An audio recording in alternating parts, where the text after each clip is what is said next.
Assalamualaikum warahmatullahi wabarakatuh. Perkenalkan, nama saya Rengga Nur Aryasah, NPM 23351032. Di sini saya akan melengkapi tugas akhir, yaitu praktikum basis data 2. Yang pertama, di sini saya akan menjelaskan materi utama, yaitu aljabar relasional. Aljabar relasional adalah sebuah bahasa query prosedural yang terdiri dari sekumpulan operasi yang dimana masukannya adalah salah satu atau dua relasi dan keluarannya adalah sebuah relasi baru sebagai hasil dari operasi tersebut. Di sini bisa kita lihat tabel film, member, dan transaksi. Di sini ada atributnya, judul, kategori, jumlah, tanggal, harga sewa, dan di member ada member, telepon, dan member. Sini tabelnya.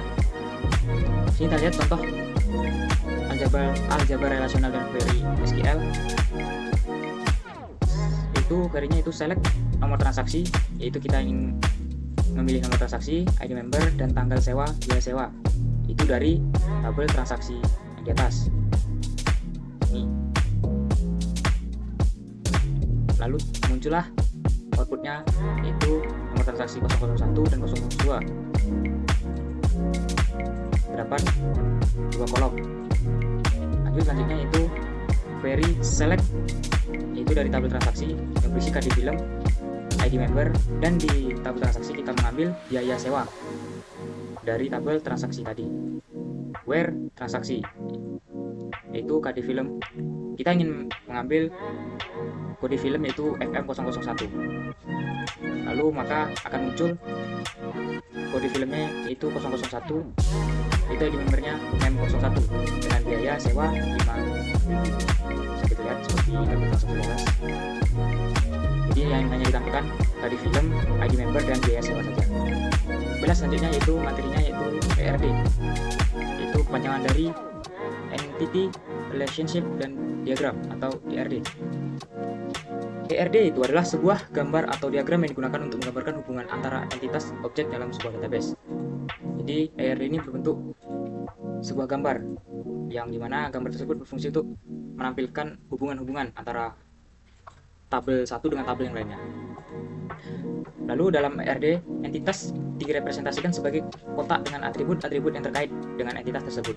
Hubungan antara entitas ditunjukkan oleh tanda panah dan garis yang menghubungkan ERD, memungkinkan mengembangkan database untuk memvisualisasi struktur database dengan jelas dan memahami bagaimana entitas saling terkait.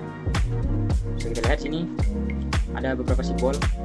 Simbol oval ini itu digunakan untuk atribut, berisi atribut-atributnya. Yang kotak ini untuk berisi entitas, dan garis lurus ini digunakan untuk menghubung antara entitas, atribut, dan relasi. Serta yang gambar belah kutukan ini yaitu untuk relasi, hubungan yang dibentuk untuk menunjukkan adanya koneksi antar tabel. Di sini contoh ERD 1 bisa kita lihat. Di tabel pertama itu ada dosen yang berisi atribut NIP dosen, nama dosen, jabatan dosen, alamat dosen. Di tabel kedua ada mata kuliah yang berisi kode mata kuliah, nama mata kuliah, jumlah SKS, jenis mata kuliah, dan semester. Lalu di tabel ketiga ada mahasiswa. Mahasiswa ini berisi juga NPM, nama mahasiswa, jenis kelamin, kelas mahasiswa. Fungsi yang oval ini yaitu untuk berisikan atribut-atributnya. Garis lurus tadi berfungsi untuk menghubungkan antara entitas. Selanjutnya, di tabel dosen itu terdiri dari 4 atribut yang dimana salah satunya terdapat primary key.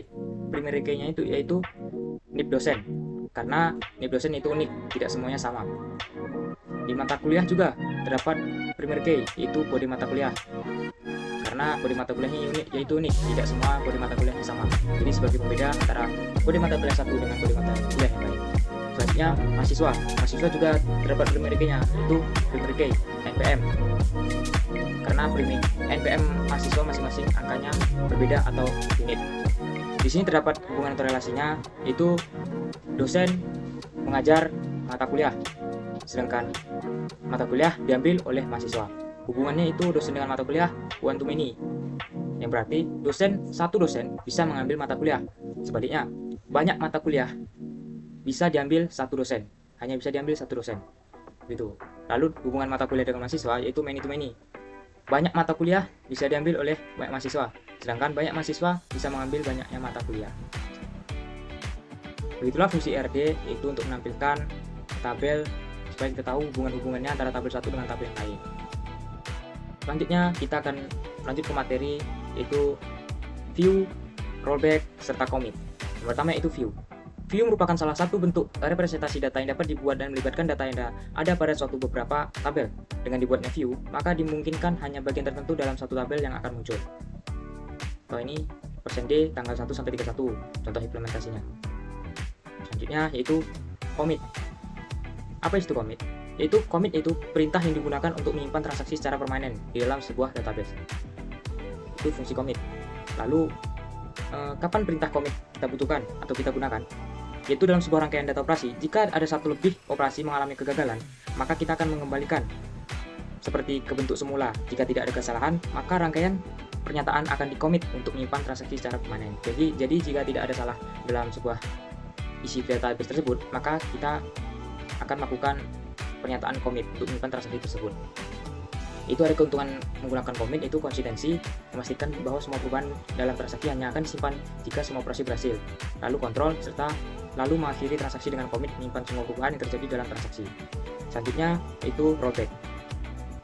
Apa itu rollback? Rollback yaitu perintah yang digunakan untuk mengembalikan database ke bentuk awal. Itu yang awalnya contohnya terhapus, bisa kita kembalikan. Bisa kita lihat sini, digunakan untuk membatalkan transaksi yang sedang berjalan, sehingga mengembalikan database ke dalam sebelum atau transaksi dimulai. Lalu, kapan perintah rollback itu dibutuhkan sih? Yaitu dalam sebuah rangkaian data operasi atau database, jika ada satu atau lebih operasi mengalami kegagalan atau kesalahan, maka yang kita akan yaitu mengembalikan seperti ke bentuk semula, yaitu menggunakan query atau perintah rollback. Itulah contoh atau pengertian dari rollback. Di sini kita membuat itu contoh tabel pegawai yang berisi Ari, Alit, Halwa, Aldam. Di sini kita tampilkan tabel pegawai tadi yang berisi NIP, nama dan alamat. Itu kita akan melakukan commit. Query-nya itu yang pertama kita lakukan start transaction. Lalu insert into pegawai values 93032400 CESA, payakumbuh tengah. Jadi kita ingin menambahkan itu atribut baru. Lalu kita lanjutkan dengan perintah commit. Select from pegawai, kita tampilkan lagi. Dan inilah hasilnya.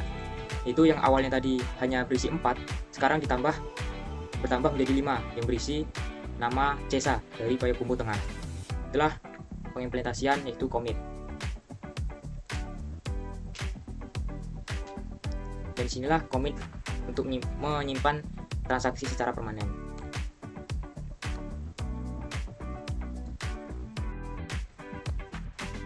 Selanjutnya di sini yaitu ada tabel NIP, tabel seperti tadi juga yang berisi 5, yaitu Ari, Alit, Halwa, Aldam, dan Ces. Itu kita akan melakukan rollback. Sebelumnya itu kita delete dulu NIP dengan 93032400 yaitu bernama CESA. Kita hapus dulu dengan query delete from pegawai.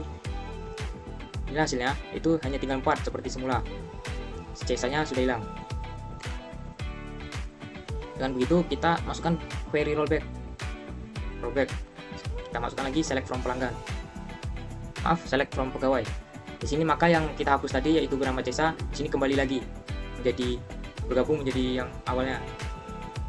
Atributnya berisi 5, itu Ari, Alit, Halwa, Aldam, dan CESA. Itulah fungsi rollback. Itu mengalami kegagalan, mengembalikan seperti bentuk semula. Selanjutnya yaitu materi function. Apa itu function? Dalam SQL yaitu ada fungsi dalam SQL adalah perintah yang digunakan untuk melakukan operasi tertentu pada data dalam database. Fungsi ini dapat digunakan untuk melakukan berbagai macam operasi seperti perhitungan, manipulasi string, operasi tanggal, dan lain sebagainya. Yang pertama itu ada di bagian function, yaitu ada fungsi agregat, yaitu dimana melakukan perhitungan terhadap sekelompok data dan mengembalikan satu nilai hasil. Contohnya itu count, sum, average, min, dan max. Count sendiri yaitu digunakan untuk menampilkan banyak data sesuai dengan kriteria tertentu, sedangkan sum yaitu digunakan untuk menampilkan hasil penjumlahan pada kolom dengan tipe numerik. Average sendiri yaitu digunakan untuk menampilkan nilai rata-rata pada kolom dengan tipe numerik. Min itu digunakan juga untuk mengembalikan nilai terkecil dari kolom yang telah dipilih. yang terakhir yaitu max. Itu max digunakan untuk mengembalikan nilai terbesar dari kolom yang dipilih. Selanjutnya itu fungsi string. Fungsi string terdapat juga concat, substring, upper, dan lower. Fungsi tanggal. Fungsi tanggal digunakan melakukan operasi pada tanggal dan waktu. Contohnya datePart, dateAdd, dateDiff, dan sebagainya. Fungsi konversi. Fungsi konversi digunakan untuk mengonversi tipe data dari satu tipe ke tipe lainnya. Contohnya cache dan convert.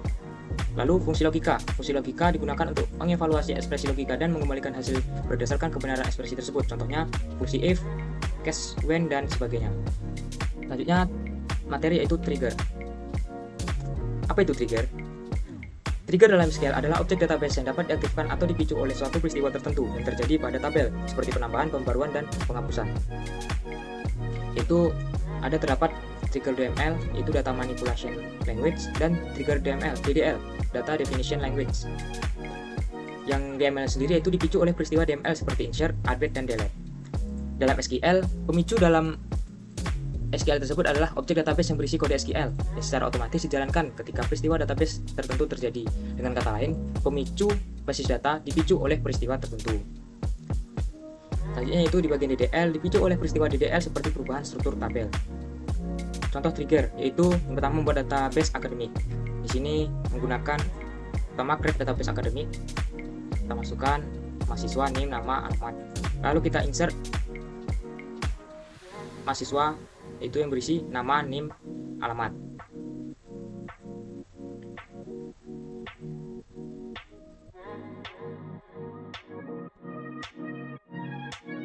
Lalu terdapat juga yaitu trigger menghapus data. Di sini itu contoh menggunakan delete.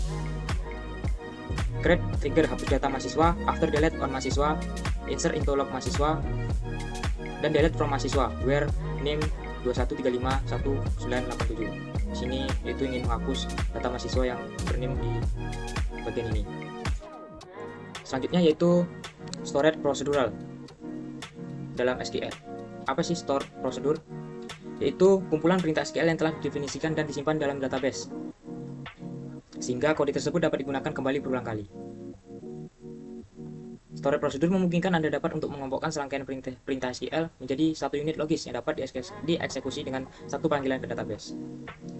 Jika Anda memiliki query SQL yang Anda tulis berulang kali, simpan sebagai prosedur tersimpan, lalu panggil saja untuk menjalankannya. Itulah fungsi store procedure. Ini ada contoh yaitu contoh store procedure, yaitu kita dulu membuat tabel mahasiswa dengan atribut name, nama, alamat. Itu kita buat tabelnya. Ini hasil tabelnya, output tabelnya yaitu berisi name, nama, alamat, namanya Fakih, Ina, Anto, Dani, Jaka, Nara, dan Senta. Ini alamatnya. Lalu kita akan membuat perintah store procedure. Pertama yaitu delimiter. Ini. Lalu create prosedur select mahasiswa. Itu kita ingin mengambil tabel mahasiswa. Begin select name, nama, dan from mahasiswa. End delimiter. Itu gimana kita untuk menampilkannya? Itu dengan memanggil call select mahasiswa. Itu yang memanggil data mahasiswa. Maka data mahasiswa akan muncul seluruhnya. Karena di sini kita hanya memanggil name dan nama, maka di sini akan muncul name dan nama saja. Alamatnya hilang. Hanya muncul dua entitas, yaitu nama dan name. Alamatnya hilang. Di store prosedur tadi, jadi jika setiap ingin menampilkan name dan nama, seperti yang contoh tadi, mahasiswa, kita tidak perlu membuat kode SQL seperti biasanya. Cukup simpan kode SQL di store prosedur dan bisa kita panggil kapan saja dan kita gunakan berulang-ulang. Baiklah, sekian penjelasan materi basis data 2 dari saya sendiri. Saya mohon maaf jika ada kata-kata dan penjelasan saya kurang jelas. Saya akhiri. Assalamualaikum warahmatullahi wabarakatuh.